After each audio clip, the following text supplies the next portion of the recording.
చేసిన పనులకు బిల్లులు రాక గంగాధర మండలంలోని లక్ష్మీదేవిపల్లి సర్పంచి తాళ విజయలక్ష్మి ఆమె భర్త అప్పుల పాలై అప్పులు కట్టలేక మనస్తాపం చెంది నిన్న సాయంత్రం పురుగుల మంది తాగి ఆత్మహత్య యత్నం చేసుకున్నది. ఈరోజు ఈ ప్రభుత్వం ఇస్తానన్న హామీ మేరకు బిల్లులు ఇవ్వకుండా ఆలస్యం చేయడం వల్ల ఈరోజు ఈ దుస్థితి వచ్చింది. మరి ఈ దుస్థితి కారణం, ఈ పరిస్థితి కారణం, ఈ ఆత్మహత్య యత్నం చేసుకోవడానికి కారణం ఈ ప్రభుత్వాన్ని నేను డిమాండ్ చేస్తున్నాను.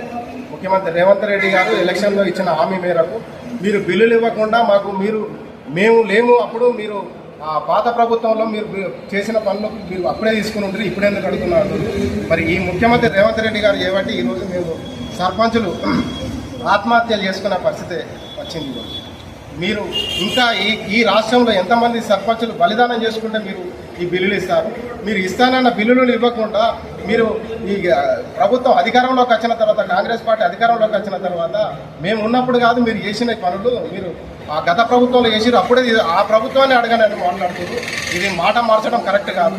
మీ మాటల గారడి వల్ల ఈరోజు మేము ఆత్మహత్యలు చేసుకుని బలిదానం చేసుకునే పరిస్థితి వచ్చింది. మరి ఇంత సర్పంచుల ప్రాణాలతో మీరు చెలగటమాడుతున్నారు. ముఖ్యమంత్రి రేవంత్ రెడ్డి గారు మీరు ఇచ్చిన హామీ ప్రకారం సర్పంచులకు ఇవ్వాల్సిన బిల్లులు ఇవ్వండి, గ్రామ పంచాయతీల్లో నిధులను జమ చేయండి, వెంటనే సెక్రటరీల ద్వారా మాకు రావాల్సిన బిల్లుల చెక్కులు కొట్టించేలా మీరు చేయాలి. లేకుంటే మీకు పెద్ద ఎత్తున మీ ప్రభుత్వంపై తిరగబడతాం. ఇంకా ఎంతమంది సర్పంచులు బలిదానం చేసుకుంటే మీరు స్పందిస్తారు?